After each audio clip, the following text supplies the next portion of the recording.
أعوذ بالله من الشيطان الرجيم بسم الله الرحمن الرحيم அஸ்ஸலாமு அலைக்கும் வரமத்துல்லாஹி வபரகாத்துஹு. இது ஒரு மனிதனை பற்றிய கதை.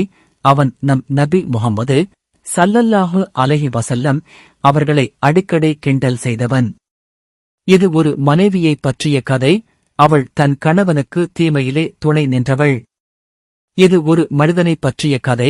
அவன் என்றென்றும் நரகத்தின் தீயில் தன் இடத்தை உறுதிப்படுத்திக் கொண்டான். அவன் பெயர் அபூ லஹப். இது சூரா அல் லஹப் பற்றிய கதை.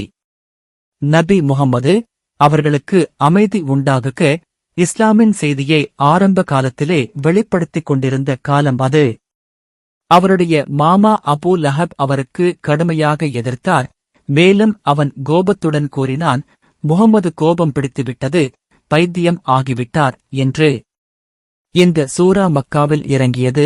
ஏனெனில் அந்த இடத்திலே இந்த சம்பவம் நடந்தது.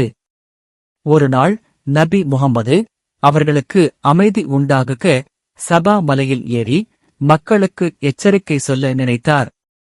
அவர் மலையின் மேல் சென்று யா சபாஹா என்று உரக்கக் கூவினார்.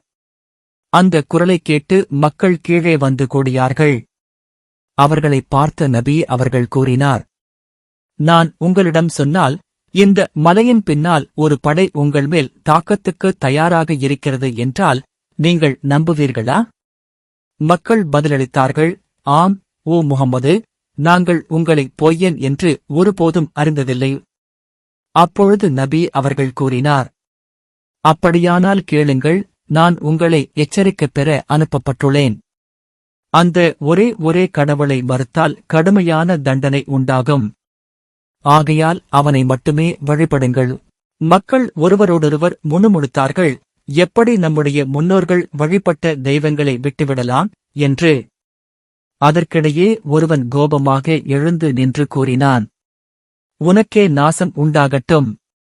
இதற்காகத்தானா நீ எங்களை கூப்பிட்டாய்? அந்த மனிதன் அபூ லஹப், நபி அவர்களின் சொந்த மாமா. அவன் சொன்ன அந்த சாபமே அவனுடைய தலைமேல் விழுந்து அவனுடைய விதியையே நரகத்திற்காக மூடியது. இந்த சூரா இறங்கியதுவே அப்பொழுது அபூ லஹப் மற்றும் அவரது மனைவி உம்மு ஜமீல் நபி அவர்களுக்கு கடுமையான பகையை தெளிவாகக் காட்டிய நேரத்தில்தான். உம்மு ஜமீல் மக்களிடையே திரிந்து, யார் முகம்மதுக்கு துன்பம் செய்ய எனக்கு உதவுகிறார்களோ அவர்களுக்கு இந்த அணிகலனை நான் பரிசாகக் கொடுப்பேன் என்று கூறிக்கொண்டிருந்தாள். அதற்காகவே இந்த சூறாவில் அவளும் சேர்ந்து கண்டிக்கப்பட்டாள்.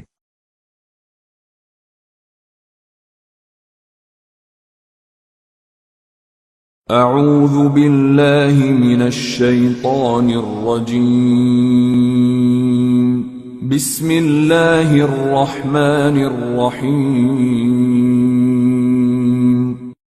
تبت يدا أبي لهب وتب ما